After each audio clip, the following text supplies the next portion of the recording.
way that he's portrayed is a bit like a film director selling a movie.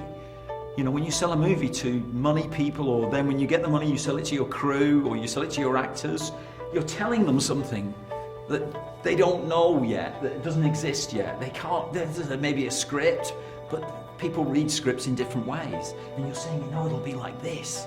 Look at it, it'll be, look. So it feels like, it sort of feels a bit film directory, really, in a way. And it is amazing, because he's also accused in the film of having no skills at all. And that's true as well of film directors. Like, I can't fix the camera or the sound or, you know, or the lighting.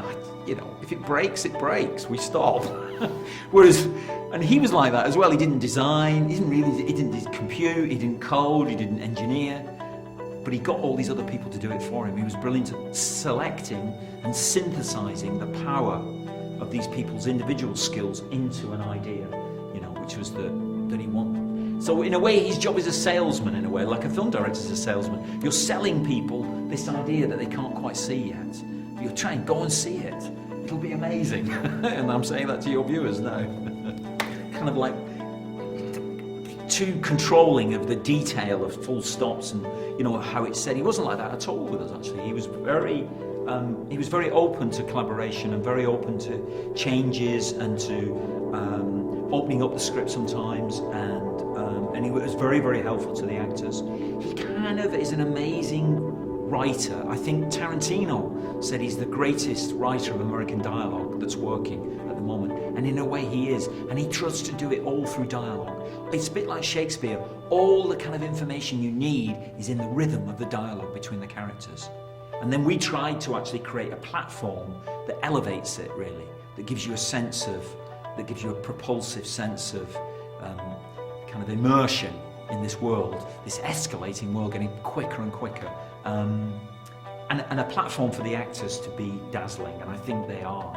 I think even if you don't like Steve Jobs, you should see it for Fassbender's performance of Jobs, because it's not like a kind of photograph, like an imitation.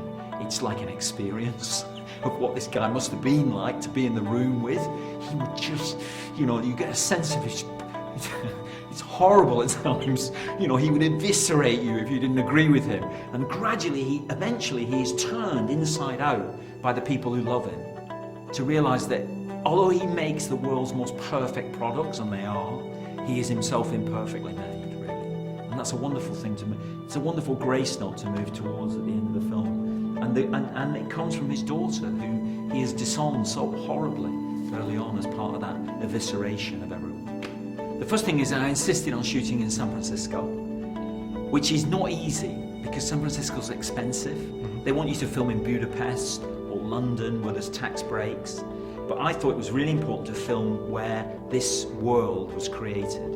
And the world we live in now was created in San Francisco. In the way that the Industrial Revolution was created in Britain, you know, and the way that the Renaissance was created in Italy, these worlds that we lived in, you have to go to the origin. And the origin of the world we're in now is San Francisco. So I thought it was really important to film there. That was the first thing. And the second thing was I insisted that we shoot chronologically, and that we shot 1984 and then stopped.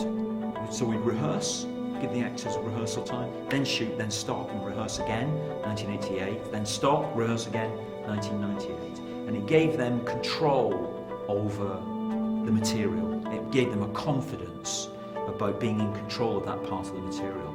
And it gives you a different energy in each of these different time periods, and we separated the time periods as much as possible. So it felt like you were like in a fresh whirlwind every time. That was it. So that's what we tried to do to enable the actors to, portray this extraordinary figure and the people around him. And he is like a planet.